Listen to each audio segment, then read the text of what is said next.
Recording. I'm Colson. And I'm Luke. I'm Jake. And I'm Haley. And we're doing John Calvin. Done for strike. Hey Haley, have you ever heard of John Calvin? Matter of fact, Adams, I have. John Calvin was born in 1509 and died in 1564. He was born in Noyon, France. He helped popularize the belief in sovereignty of God in all areas of life, as well as the doctrine of predestination. Whoa. I thought he lived in Geneva, Switzerland. He did. He lived in Geneva briefly until anti-Protestant authorities in 1538 forced him to leave. He was invited back again in 1541, and upon his return from Germany, where he had been living, he became an important spiritual and political leader. Calvin used Protestant principles to establish religious government, and in 1555, he was given absolute supremacy as a leader in Geneva. Why are we even talking about him? Well, aside from it being our topic for this project, he was a major contribution to the Reformation.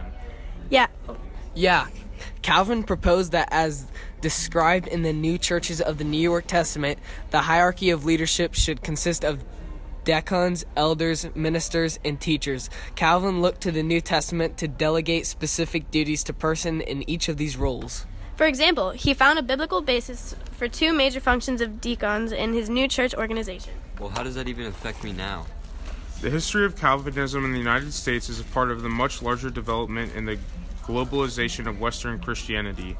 American Calvinism owes its existence to the transplanting of the European churches and religious institutions of North America, a process that began in the 16th century, first with the Spanish and French Roman Catholics, and accelerated a century later when the Dutch, English, Scottish, and German colonists and immigrants of the diverse Protestant backgrounds settled in the New World. Yeah, come on. Calvin made a powerful impact on the fundamental doctrines of Protestantism, and is widely credited as the most important figure in the second generation of the Protestant Reformation. Well, now I'm intrigued, but still not sold. How can I read more information directly from him? I mean, we're pretty trustworthy people when it comes to history. But if you need more, he wrote The Institution of the Christian Religion. Oh, this title translates to the principles of Christian faith. Hand on some elementary teaching by which anyone who had been touched by an interest in religion might be formed to true godliness. He helped popularize the belief in the sovereignty of God in all areas of life, as well as the doctrine of predestination. I can't believe you don't know who he was. All right. Well, you guys got me interested, so I did my research and read his book and found some facts that I bet you don't even know. Doubtful, but keep going. Well, first off, nobody knows where he was buried. The spot where he was laid is now uncertain, but he needs no stone. His indestructible memorials is his work. Okay, well, he's in constant pain. Headaches, insomnia, shortness of breath, coughing fits, hemorrhages, fevers, clottis, kidney stones, hemorrhoids, according to the Alexandria Gnoski, and bleeding from the stomach, fever, muscle cramps, nephritis, and gout, to name just a few. Poor guy didn't deserve that. With all he did. Retweet. During his misery in Geneva, Calvin preached over 2,000 sermons.